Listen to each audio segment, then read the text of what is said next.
અને હવે વાત કરીએ યુદ્ધની સ્થિતિ બાદ પાટા પર ચડી રહેલા સિરામિક ઉદ્યોગની। મધ્ય પૂર્વમાં યુદ્ધની પરિસ્થિતિના કારણે યુદ્ધભવેલી ગેસની ઘટીઘટી બાદ હવે ઠપ્પ થયેલો મોરબીનો સિરામિક ઉદ્યોગ ફરીથી પાટા પર આવતો જોવા મળી રહ્યો છે। 1.5 મહિના સુધી મોટાભાગની યુનિટ્સ બંધ રહેતા ઉત્પાદન પર ભારે અસર પડી હતી, પરંતુ હાલ પરિસ્થિતિ સુધરતા ઉદ્યોગોમાં ફરીવાર મશીનરી ધમધમતી થઈ છે।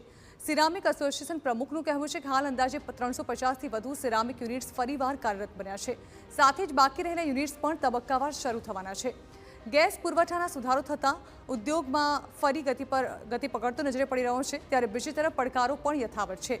યુદ્ધના કારણે ગલ્ફ દેશોમાં સિરામિકનું એક્સપોર્ટ લગભગ બંધ જેવું બન્યું છે, જ્યારે કે અન્ય દેશોમાં નિકાસ ધીમે ધીમે રાબેતા મુજબ શરૂ થઈ છે। સાથે જ ક્રૂડ ઓઇલના વધતા ભાવ અને ડોલર સામે રૂપિયો નબળો પડતા ઉત્પાદન ખર્ચમાં વધારો થવાની શક્યતા છે। ત્યારે આર્થિક પડકારોને પહોંચી વળવા માટે 6% ગેસ વેટેજ પર રાહત આપવામાં આવે તેવી માંગ ઉઠી છે।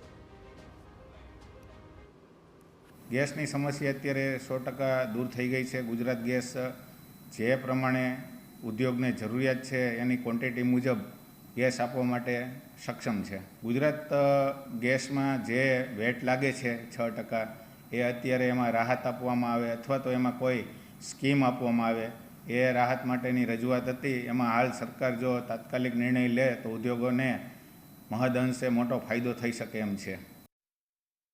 પાટણ હારીજમાં